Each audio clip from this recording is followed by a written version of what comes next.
Mummy అత్తయ్య తినేసేలా ఉంది mummy. ఆ నాయని ఏం చెప్పడం లేదు. మనమే ఆపేద్దామా? పర్లేదు, లీవ్ ఇట్. ఇంకొంచెం తిను.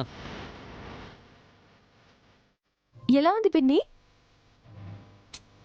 నువ్వు వండితే బాగుండకపోవడం ఏంటి చెల్లి?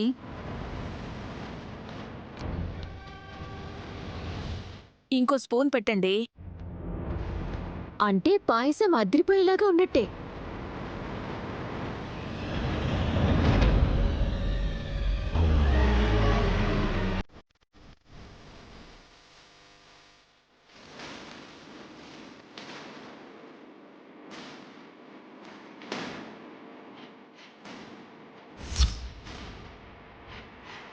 గుడ్ జాబ్ మావయ్య. అమ్మా, నువ్వు వచ్చి అక్షింతలు వేసి ఆశీర్వదించు. ఆ తర్వాత మేము వెళ్ళి అత్తయ్య తల మీద అక్షింతలు వేస్తాం.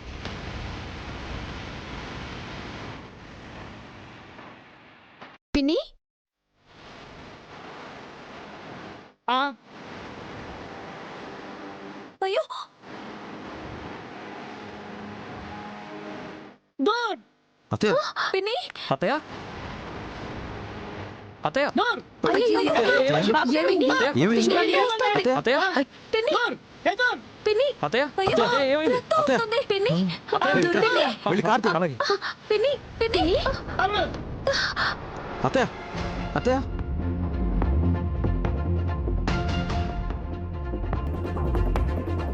అల్లుడు, త్వరగా తీసుకురా. అల్లుడు, అల్లుడు, రే, జాగ్రత్త రా. త్వరగా త్వరగా.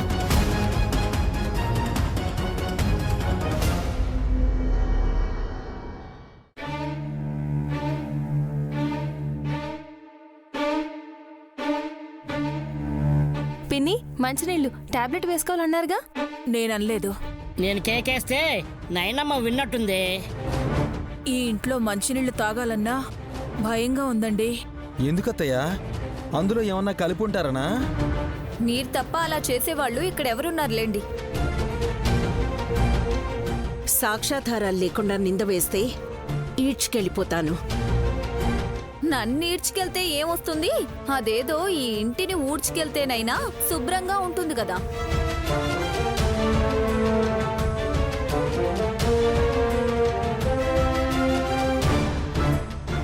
అది సరేనక్క.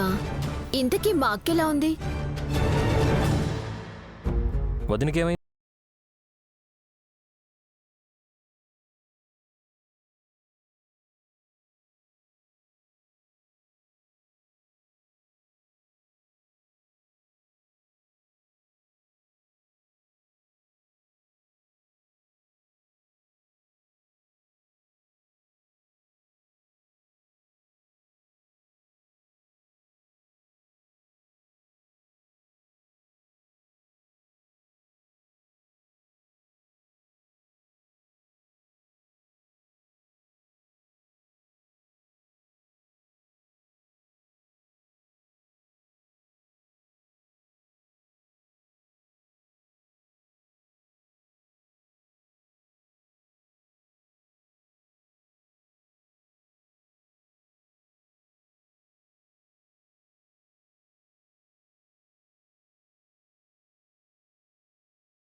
అమ్మా, అలా మాట్లాడకని ఎన్నిసార్లు చెప్పాను? ఎందుకు మాట్లాడాల్సి వస్తుందో కూడా చెప్తాను విశాల్. నిజంగా తను నైనీయే అయితే దురంధర చావు బతుకుల్లోకి వెళ్లకముందే తిన్న పాయసంలో విషం కలిసి ఉందని ముందే పసిగట్టేదా లేదా?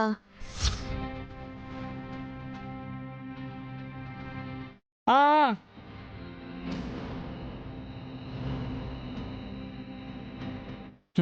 అరే, ఖచ్చితంగా చెప్పేది. చెప్పలేదు అనంటే తను పెద్ద మరదలు కాదు అని. అవును కదా విష్, నేను సీమంతం చేసుకునే రోజే పైకి పంపించాలని నైని ఊరికే ఉందా? శత్రువులనైనా సరే కాపాడాలి అనుకునే నైనే మీ విషయంలో నిర్లక్ష్యం చేయదత్తయ్య.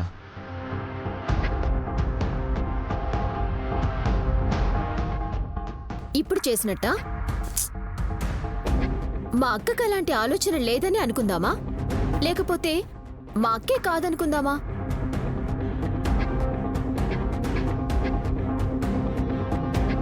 ఇది తేల్చుకోవాల్సిన సమయం వచ్చింది. ఇంకా ఆలస్యం చేస్తే ఈ ఇంటిని గుల్ల చేసేస్తుంది. అమ్మా ఏం మాటలవి? ఒక్క నిమిషం ఆగండి బాబు. అందరికీ నేను సమాధానం చెప్తాను. నిజమే, మీరన్నట్టు నేను నయనని కాదు.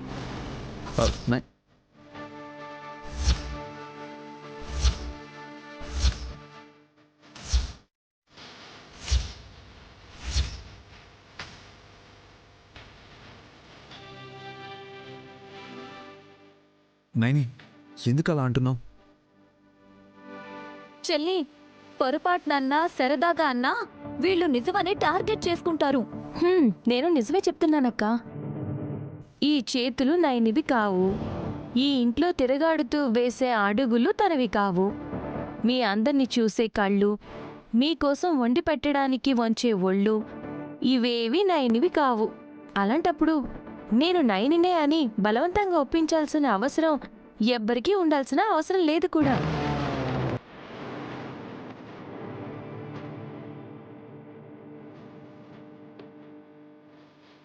ఇదేంటి ఇలా చెప్పింది?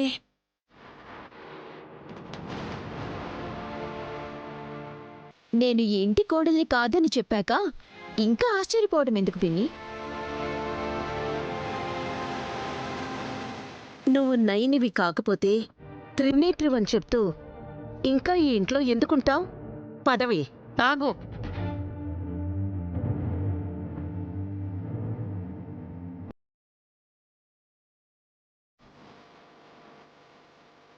మీరు నా మీద అనుమానాలతో ఇన్ని రోజులు ఇబ్బంది పెట్టినా నేను నిజం చెప్తూనే మీ ఆగడాల్ని భరిస్తూ వచ్చాను. ఇప్పుడు నేను అడుగుతున్నాను, దురంధర పిన్ని ప్రాణాలు ఎందుకు తీయాలనుకున్నారు?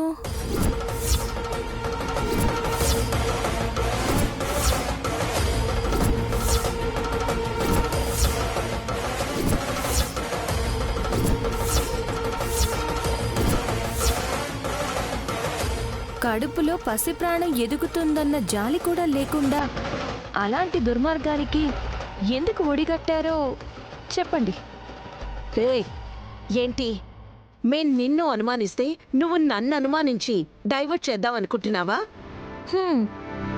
ఆపదొచ్చేలా చేస్తే నైని కాపాడుతుందా లేదా అని ప్రయోగాలు చేసి ప్రాణాల మీదకి తీసుకొచ్చిన మిమ్మల్ని ఈ ఇంట్లో నుంచి గెంటేయాలి.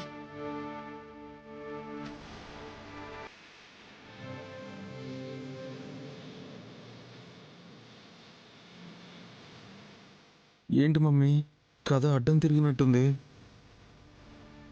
నేనా రోజు చెల్లిని టెస్ట్ చేయాలనుకున్నాను, కానీ మీరు ఏకంగా పిన్ని ప్రాణాలనే తీయాలనుకున్నారా? తను మమ్మల్ని అనుమానిస్తే అదే నిజం అన్నట్టు నిర్ధారిస్తావేంటి? నీకేమైనా పిచ్చా?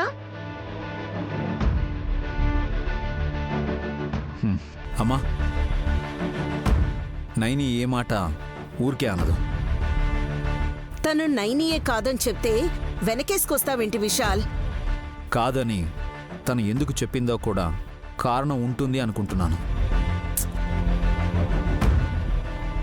బ్రో, వదిన మనసులో ఏముందో తెలియదు కానీ మా అమ్మ మనసులో మాత్రం విషం ఉందని అర్థమైంది.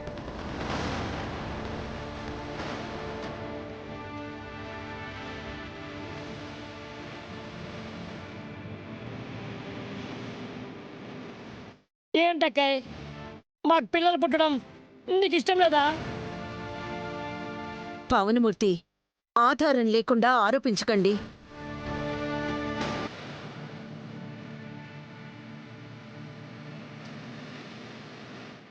మీరు చెల్లిని పట్టుకుని చెల్లి కాదు చెల్లి కాదు అని 100 సార్లు విసిగిస్తే తనకెంత బాధగా ఉంటుంది? ఇప్పుడు ఒక్కసారి దురద పిన్ని ఆయుష్ని సమాప్తం చేయాలనుకుంది మీరే అని తను డౌట్ ఎక్స్ప్రెస్ చేస్తే ఉలిక్కిపడి అరుస్తున్నారు. ఏంటి నువ్వు? కరెక్టే కదమ్మా, మీరు మాత్రం తనని మానసికంగా నలిపేయొచ్చు. మిమ్మల్ని నైని ఒక్క మాట కూడా అనకూడదా? ప్రూఫ్ లేకుండా మాట్లాడొద్దు అని ఉంటుంది మమ్మీ. ఓకే బ్రో, మీరు ఏ ప్రయోగాలు చేయలేదనే అనుకుందాం. ఇక మిగిలింది మేమేగా. మాలో ఎవరో ఒకరు అత్తయ్య మీద విషప్రయోగం జరిపుండాలి. ఏంటయ్యా స్వామి, పోయి పోయి నేనే దొరికానా మీకు? నువ్వు ఉండవే, నువ్వు బతికే ఉన్నావు కాబట్టి ఇలా అడుగుతున్నావు. పోయింటే మా ఆవిడ్ని పొట్టన పెట్టుకున్న రాక్షసులు ఎవరో నేనైనా కనుక్కోవాలి అనుకుంటానా లేదా?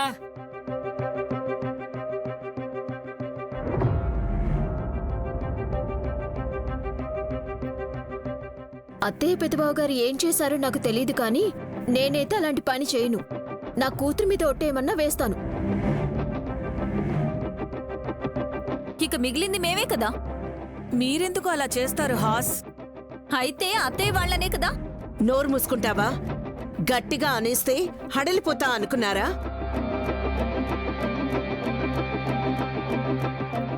నేను కూడా అదే చెప్తున్నాను. నువ్వు ఎవరివి అని నన్ను పరీక్షించడం మానేయండి. నేనెవరో చెప్పాల్సిందంతా చెప్పాను. ఇప్పుడు నేనేం చేయబోతున్నానో కూడా చెప్తాను, వినండి.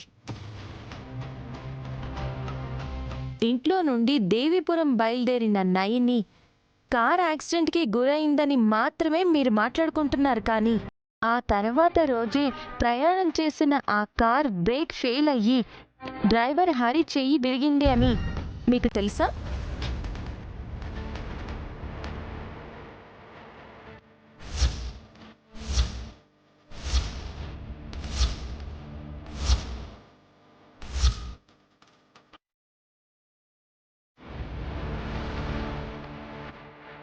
వాట్? అందుకేనా డ్రైవర్ 2 వారాల నుండి రావడం లేదు? ఆ విషయాలన్నీ దాచిపెట్టిన మీ పెంపుడు తల్లి తిలోత్తమ గారిని అడగండి బాబుగారు.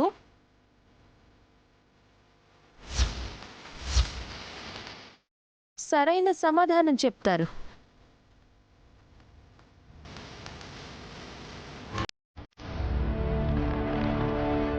ఏమా, నీకు తెలుసా?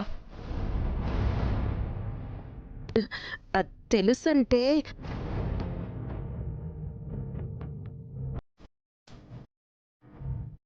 ఆ కార్ కూడా యాక్సిడెంట్ అవడం ఏంటి?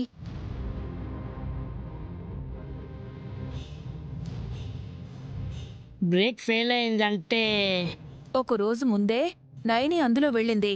రోడ్డు ప్రమాదం జరగకపోయినా కారు బ్రేక్ ఫెయిల్ అయి యాక్సిడెంట్ జరిగేదే.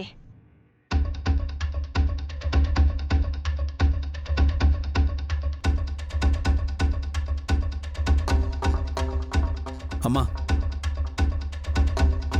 మా దాకా రాకుండా ఈ విషయాన్ని ఎందుకు దాచిపెట్టారు?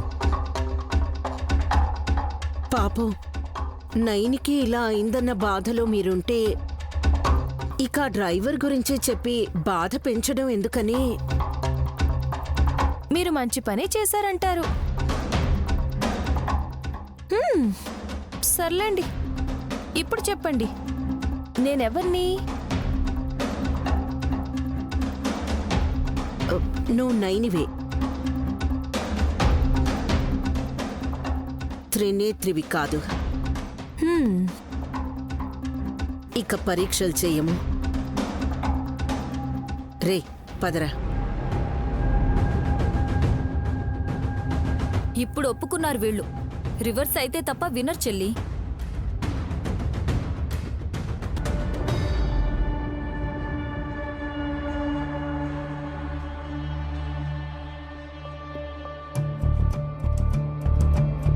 చూడండి, ఎవరైనా సరే లాభాల కోసమే బిజినెస్ చేస్తారు.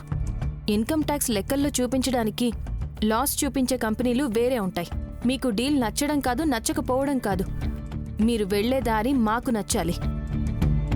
ఇందులో మార్జిన్ 40 కోట్లు అని ప్రాజెక్ట్ మొదలవ్వక ముందే మెన్షన్ చేశారు అంటే మీకు పని కన్నా ప్రాఫిట్టే ముఖ్యం అనిపిస్తుంది. కష్టపడకుండా కేవలం క్యాష్ కౌంట్ చేసుకుంటాను అంటే ఈ ప్రపోజల్ మాకు అక్కర్లేదు. డీల్ క్యాన్సిల్ చేసుకుందాం. మంచి పని చేశారు వదిన. పేపర్లో అంకెలేసి ఆశపడితే అలాంటి వాళ్లతో వ్యాపారం కాదు కదా. ఫ్రెండ్షిప్ కూడా చేయకండి విక్రాంత్ బాబు.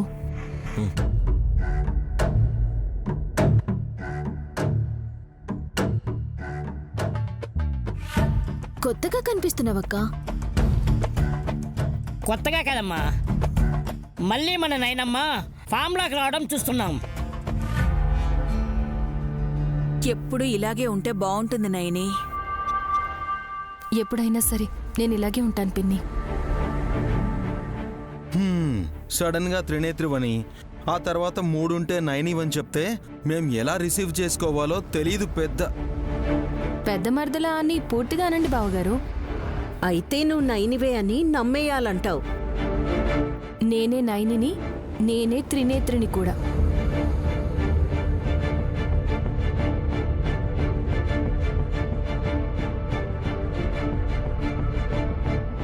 Very good Naini.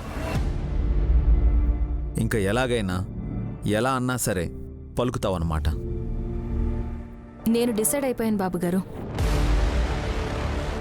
ఏవని? ఇక్కడే తిష్ట వేయాలనా? అమ్మా, 25 ఏళ్లుగా ఇక్కడే ఉండి మీరు చేసిన తప్పుల తడకల్ని, మీరు పెట్టిన పద్ధతుల్ని పక్కన పడేసి, మీరు విసిరిన విమర్శల్ని పేర్చి, మీరు కలలు కంటున్న మేడల్ని కుప్పకూల్చి, కేవలం గాయత్రి గ్రూప్ ఆఫ్ కంపెనీస్లో కష్టపడే వారికి అండగా నిలబడాలని డిసైడ్ అయిపోయాను.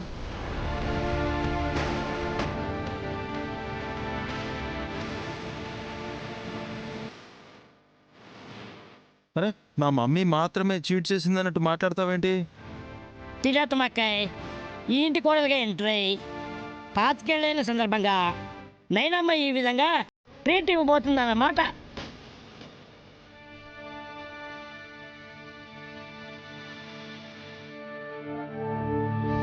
నైని ఏమో అంతు చూస్తానన్నట్టు చెప్తుంటే మీరేంటి పార్టీ జరగబోతుంది అన్నట్లు చెప్తారేంటి? అన్యాయాన్ని అడ్డుకోవడంలో ఉండే కిక్కు వేరే పిన్ని.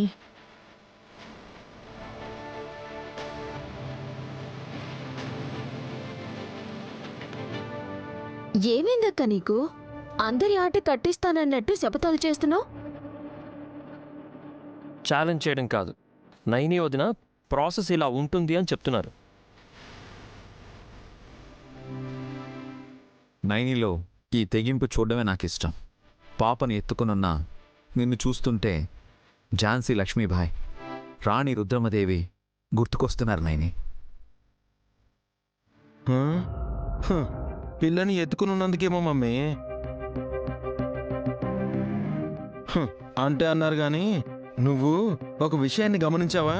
సాయంత్రం నుంచి పెద్ద మరదలు గాయత్రిని ఎత్తుకునే ఉంటుంది. ఒంట్లో బాలేదేమో. ఒంట్లో నేనుండాలంటే తప్పదు.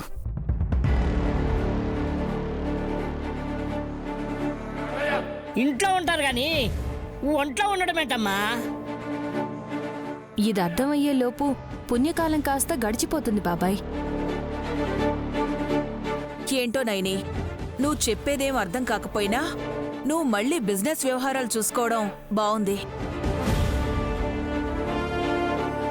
అత్తయ్య, నువ్వు హాస్పిటల్ పాలై తిరిగి ఇంటికి వచ్చాక నైని వదిన మీద ఉండే దిష్టంతా పోయిందనుకుంటా. మీ దిష్టి పోవడానికి నన్ను బలి చేసేలా ఉన్నారే. సరదాగా అన్నానులే అత్తయ్య.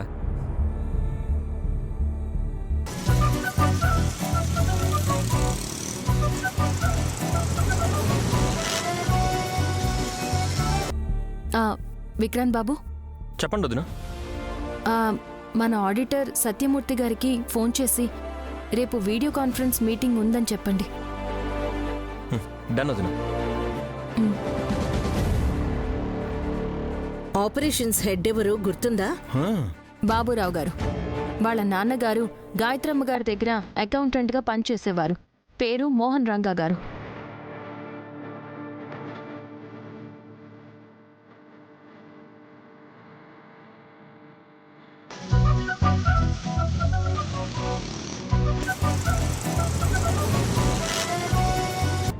మరి హెచ్ఆర్ ఎవరు? చక్రవర్తి గారు, మార్కెటింగ్ హెడ్ మదన్ రంగా గారు. ఎవరి వివరాలు కావాలి మీకు? అమ్మా, మీరు అడిగి అడిగి అలిసిపోయారు.